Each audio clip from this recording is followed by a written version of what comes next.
ये कहानी एक पुराने गांव की है, जहां लोग कहते थे कि पूरे चांद की रात में चांदनी जमीन पर नहीं, कब्रों पर गिरती है।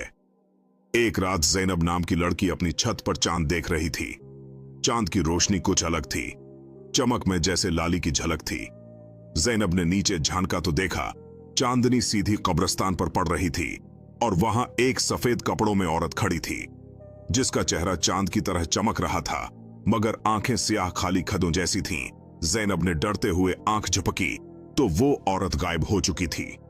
लेकिन अगले ही लम्हे वो औरत ज़ैनब के पीछे खड़ी थी, मध्यम आवाज में बोली, चांद की चांदी तुम पर भी पड़ गई है, अब तुम भी मेरे जैसी बन जाओगी। ज़ैनब ने चीख मारकर आंखें बंद कीं और जब सुबह हुई, लोगों ने छत पर सिर्फ उसके सफेद कपड़े पाए। कहते हैं आज भी पूरे चांद की रात जब चांद की चांदी जमीन पर गिरती है तो किसी न किसी की रूह उठा ली जाती है।